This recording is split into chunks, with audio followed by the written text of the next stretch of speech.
ನಿರಾಶಾದಾಯಕ. ಯಾವುದೇ ವಲಯಗಳಿಗೆ ಉತ್ತೇಜನ ನೀಡ್ತಕ್ಕಂಥ ಕೆಲಸ ಅದರಲ್ಲಿ ಆಗಿಲ್ಲ. ಉದಾಹರಣೆಗೆ ಕೃಷಿ ಉತ್ತೇಜನಕ್ಕಿಲ್ಲ, ಇಂಡಸ್ಟ್ರಿ ಉತ್ತೇಜನಗಳಿಲ್ಲ, ಯುವಕರಿಗೆ ಉದ್ಯೋಗದ ಭರವಸೆಗಳು ಯಾವುದೂ ಕಾಣ್ತಾ ಇಲ್ಲ.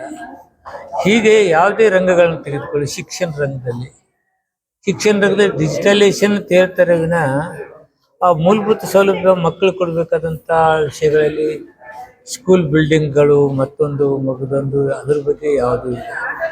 ಟ್ಯಾಕ್ಸೇಷನ್ದಲ್ಲಿ ನಾವು ನೋಡಿದ್ದೀವಿ, ಸ್ವಲ್ಪ ಕನ್ಸೆಷನ್ ಕೊಟ್ಟು ಇದರ ಲಾಭ ದೊಡ್ಡ ದೊಡ್ಡ ಇಂಡಸ್ಟ್ರಿಯಲಿಸ್ಟ್ಗೆ, ದೊಡ್ಡ ದೊಡ್ಡ ಉದ್ಯಮದಾರಿಗೆ ಆಗ್ತಿದ್ದೇನೆ ವಿನ ಸಣ್ಣ MSME ಅಂತ ಸಂಸ್ಥೆಗಳಿಗೆ ಹಣ ಯಾವುದೂ ನೀಡಿಲ್ಲ. SC/ST ವಿದ್ಯಾರ್ಥಿಗಳಿಗೆ ಸ್ಕಾಲರ್ಶಿಪ್ ಹೆಚ್ಚಿಗೆ ಮಾಡಿಲ್ಲ. ಇದು ಒಟ್ಟಾರೆ ನಿರಾಶಾದಾಯಕ ಬಜೆಟ್. ಇದರಲ್ಲಿ ನಾವು ನೋಡಿದ ಹಾಗೆ ಕರ್ನಾಟಕಕ್ಕಂತೂ ಭಾರಿ ಅನ್ಯಾಯ ಮಾಡ್ತಕ್ಕಂಥ ಕೆಲಸ. ಹೀಗೆ ಈ ಬಜೆಟನ್ನು ನಾವೇನಂತ ಹೇಳ್ಬೇಕು, ನಿರಾಶಾದಾಯಕ. ಯಾವುದೇ ಪ್ರೋಗ್ರೆಸಿವ್ ಥಿಂಕಿಂಗ್ ಇದರಲ್ಲಿ ಇಲ್ಲ. ಇಂಥ ನಿರಾಶಾದಾಯಕ ಬಜೆಟನ್ನು ನಾವು ನೋಡಿ ಎಷ್ಟೋ ನಾವು ಕೃಷ್ಣ ಮೇಲ್ದಂಡೆ ಯೋಜನೆ ರಾಷ್ಟ್ರೀಯ ಯೋಜನೆ ಮಾಡಬೇಕಾಗಿತ್ತು, ಅದು ಇಲ್ಲ. ರಫ್ತಿಗೆ ಉತ್ತೇಜನ ನೀಡ್ತಕ್ಕಂಥ ಯಾವ ಅಂಶಗಳಿಲ್ಲ, ಎಕ್ಸ್ಪೋರ್ಟ್ಗೆ.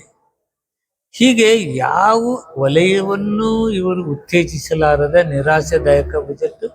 ಇದು ಯಾವ ಜನಾಂಗಕ್ಕೂ ಸಹಾಯಕಾರಿಯಾದಂಥ ಬಜೆಟ್ ಅಲ್ಲ.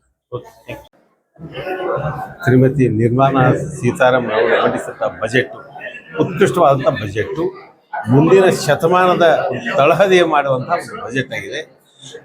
ಸಾಮಾನ್ಯ ನಾಗರಿಕರಿಗೆ ತೆರಿಗೆ ಹೊರೆ ಬೀಳದಂತೆ 12 ಲಕ್ಷದವರೆಗೆ ತೆರಿಗೆಯನ್ನು ನೀಡಿದಂಥ ಒಂದು ಕ್ರಮ ಕೈಗೊಂಡದ್ದು ಸ್ವಾಗತಾರ್ಹ.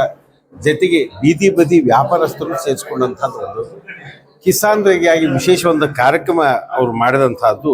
ಕಿಸಾನ್ ಕ್ರೆಡಿಟ್ ಕಾರ್ಡ್ ನೆರವನ್ನು 5 ಲಕ್ಷ ರೂಪಾಯಿವರೆಗೆ ಹೆಚ್ಚು ಮಾಡಿದಂಥದ್ದು ಕೂಡ ಇವತ್ತು ನಾವು ಸ್ವಾಗತ ಮಾಡುವಂಥದ್ದು.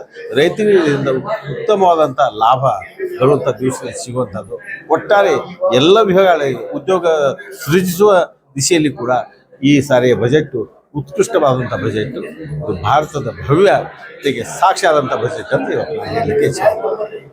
ಇವತ್ತು ಘೋಷಣೆ ಮಾಡಿರ್ತಕ್ಕಂಥ ಬಜೆಟ್ ದೇಶದ ಅಭಿವೃದ್ಧಿಗೆ ಹಿತಕಾರಿ ಆಗ್ಯದ ಮತ್ತು ಅನೇಕ ನಿರುದ್ಯೋಗಿ ಯುವಕರಿಗೆ ಉದ್ಯಮಿಗಳ ಬೆಳೆಸಲಿಕ್ಕೆ ಇದರಿಂದ ಎಲ್ಲ ದೃಷ್ಟಿಯಿಂದಲೂ ಸಹಿತ ಕೇಂದ್ರ ಸರ್ಕಾರ ಇವತ್ತು ಘೋಷಣೆ ಮಾಡಿದ ಬಜೆಟ್ ನಿರುದ್ಯೋಗಿ ಯುವಕರಿಗೆ, ರೈತರಿಗೆ, ಉದ್ಯೋಗಸ್ಥರಿಗೆ ಮತ್ತು SC/ST ಜನರಿಗೆ ಎಲ್ಲರೂ ಪರವಾಗಿ ಬಜೆಟ್ ಅದನ್ನ. ಆ ಬಜೆಟನ್ನು ನಾನು ಸ್ವಾಗತ ಮಾಡ್ತೀನಿ.